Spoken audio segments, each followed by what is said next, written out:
Hello guys, Assalamu alaikum. I hope you all will be fine and safe at home. Today our topic is biodiversity, chapter number 3, 9th class की bio की book है। जैसा कि आप सबको पता है हम लोग about paper point of view से लॉन्ग एंड शॉर्ट क्वेश्चंस की प्रिपरेशन कर रहे हैं। फर्स्ट एंड सेकंड चैप्टर्स की हमारी हो चुकी है, आज है हमारा थर्ड चैप्टर।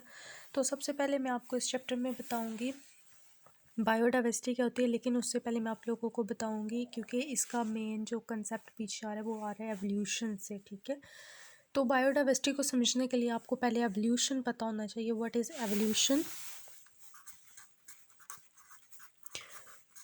तो जो एवोल्यूशन वो होता है जहाँ से कोई भी चीज़ जो है ना ओरिजिनेट होती है।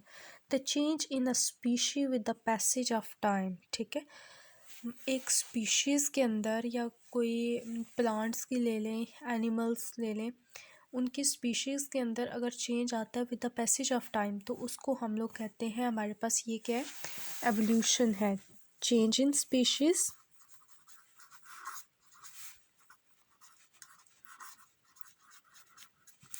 With the passage of time, with time. Next हम लोग बात करते हैं कि बायोडाइवर्सिटी क्या होती है। तो बायोडाइवर्सिटी में हम लोग एक चीज़ को डिस्कस करते हैं हमेशा कि इसके अंदर हम लोग कहते होते हैं स्पीशीज़ जो होती हैं ना उसकी वैरायटी आ जाती है। जो आपके पास स्पीशीज़ हैं, चाहे वो प्लांट की हैं तो चाहे वो एनिमल्स की हैं, उनके अंदर वैरायटी आ जाती है, उसको हम लोग कहते हैं बायोडाइवर्सिटी। बेसिकली बायो का जो मीन होता है वो तो आप सबको पता है कि क्या होता है, लाइफ। ठीक है, दो चीज़ें आती हैं इसमें, एक आती है बायो और एक आती है डाइवर्सिटी। बायोडाइवर्सिटी बेसिकली डिराइव की गई है हमारे पास टू वर्ड से, एक बायो से एंड सेकंड डाइवर्सिटी से। अगर हम लोग बात करें बायोडाइवर्सिटी का मीन क्या है, what is mean about biodiversity? तो biodiversity mean that variety within a species and among species. के अब एक चीज़ है, अगर प्लांट है तो अगर हम लोग प्लांट की बात करें तो उसकी डाइवर्सिटी में आ जाते हैं फ्लोरा। ठीक है, all types of plant found in a particular region. जब मुख्तलिफ इकसाम्स के जो प्लांट होते हैं, पौधे, वो अगर एक पर्टिकुलर रीजन्स के अंदर पाए जाएं एट अ पर्टिकुलर टाइम तो उसको हम लोग कहते हैं फ्लोरा। अगर हम लोग एनिमल्स की बात करें, फ्योना की, ठीक है, प्लांट का ग्रुप आ गया हमारे पास फ्लोरा, ये है हमारे पास प्लांट का ग्रुप, और ये है हमारे पास एनिमल्स का ग्रुप। इसके अंदर हम लोगों ने बात की different plants in a particular regions. लेकिन अगर हम लोग बात करें फ्योना की तो इसके अंदर हम लोग कहते हैं कि all types of animals found in a particular regions in a particular time. के डिफरेंट एनिमल्स एक पर्टिकुलर टाइम के अंदर एक पर्टिकुलर स्पेस में या रीजन्स में रह रहे हैं। ठीक है, उसको हम लोग कहते हैं फ्लोरा और फ्योना। अगर हम लोग इसके अंदर बात करें कि इम्पोर्टेंस क्या है बायोडाइवर्सिटी की, सेकंड हमारे पास आता है इम्पोर्टेंस ऑफ बायोडाइवर्सिटी। तो इसके बायोडाइवर्सिटी के बेशुमार इम्पोर्टेंस हैं।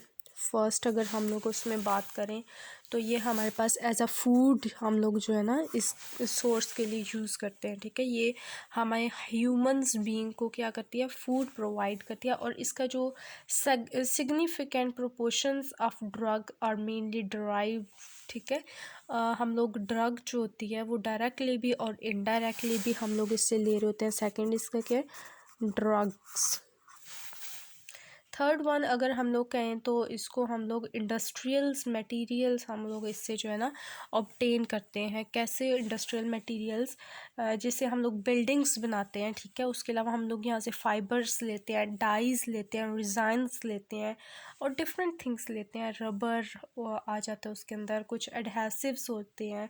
एडहेसिव होते हैं कि जिससे चिपचिपाहट होती है। ठीक है, लकड़ी है ना, अगर उसको आपने जोड़ना है तो आपने क्या चीज़ यूज़ करनी है, उसके लिए आप एडहेसिव्स यूज़ करते हैं। बेसिकली यही इसके अंदर होता है। नेक्स्ट अगर हम लोग बात करें, it's most important the point of view of paper, importance of biodiversity, what is biodiversity with the help of example. Next अगर हम लोग बात करें कि कुछ इसकी क्लासिफिकेशंस आती हैं, ठीक है, इसके एम्स आ जाते हैं। उसके अंदर सबसे पहले हम लोग डिफ़ाइन करते हैं टैक्सोनॉमी को। उसके अंदर हम लोग क्या चीज़ बताएंगे, टैक्सोनॉमी अपने नेम से ही शो करता है कि इसके अंदर नेमिंग करते हैं, ठीक है। हम लोग किसी भी चीज़ की जो नेमिंग होती है उसको हम लोग कहते हैं taxonomy. The branch of biology which deals with the classification of namings is also known as taxonomy. अगर हम लोग इसमें एक और चीज़ आती है सिस्टमैटिक्स, ठीक है, इसकी भी हम लोग स्टडी करते हैं। दूसरी हमारे पास क्या आ जाती है, सिस्टमैटिक्स। सिस्टमैटिक्स के अंदर हम लोग देखते हैं कि इसके अंदर जो क्लासिफिकेशंस होते हैं and also traces the evolutionary history of organisms. इसके अंदर हम लोग जो हिस्ट्री होती है ऑर्गेनिजम्स की, एवोल्यूशनरी, उस चीज़ को हम लोग स्टडी करते हैं कि वो ऑर्गेनिजम्स कहाँ से इवॉल्व हुआ है। तो वो सारी जो चीज़ें हैं उसकी जो डिफरेंट हिस्ट्री आ जाती है। अगर हम लोग देखें तो उसमें आ जाती है हमारे पास टैक्सोनॉमी हिस्ट्री उसकी आ जाती है, उसके अलावा उसकी सेल हिस्ट्री आ जाती है, जेनेटिक हिस्ट्री आ जाती है। तो डिफरेंट जो हम लोग उसको स्टडी करते हैं वो हम लोग करते हैं सिस्टमैटिक्स के अंदर।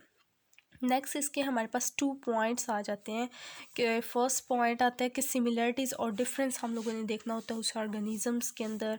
नेक्स्ट हम लोगों ने देखनी होती है उसकी एवोल्यूशनरी हिस्ट्री, ठीक है। ये दोनों चीज़ें हम लोगों ने इसके अंदर देखनी होती है सिस्टमैटिक्स के अंदर।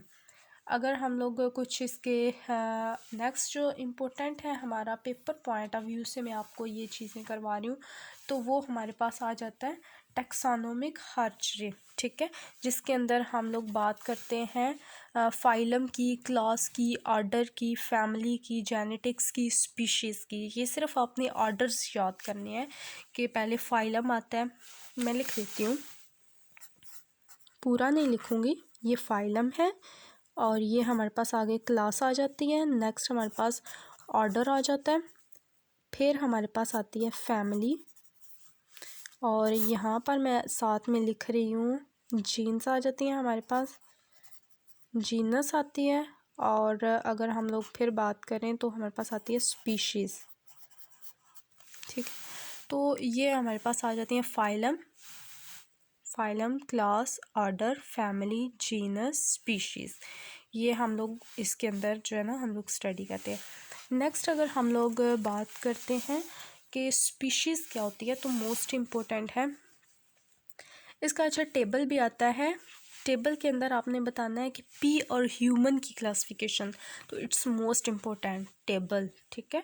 आप ये बुक में है, आप लोग खुद नोट कर लीजिएगा वहाँ से। नेक्स्ट मैं आपको बताती हूँ व्हाट इज़ स्पीशी। तो स्पीशी की डेफिनेशन भी बहुत इंपॉर्टेंट है। इस चैप्टर में से ज़्यादातर क्वेश्चन आपके शॉर्ट ही बनते हैं, लॉन्ग क्वेश्चन जो आएगा मैं आपको बताती जाऊंगी। तो शॉर्ट में अगर हम लोग बात करें स्पीशी को, the species is the group of organisms which can interbreed freely among themselves and produce offsprings which what are reproductively isolated from each other in nature। इसके अंदर ये होते हैं वो वाली स्पीशीज़ होती हैं जो अपनी इंटरब्रीड कर लेती हैं फ्रीली, ठीक है, एक इन्वायरमेंट्स के अंदर या कोई भी अपनी जो स्पेस है वहाँ पर, और फिर क्या करते हैं कि वहाँ पे वो कहते हैं कि प्रोड्यूस करते हैं वो अपने फर्टाइल ऑफस्प्रिंग्स, अपनी जनरेशन्स को बेसिकली स्पीशी के अंदर जो है ना ऑर्गेनिज्म बढ़ाता है, ठीक है।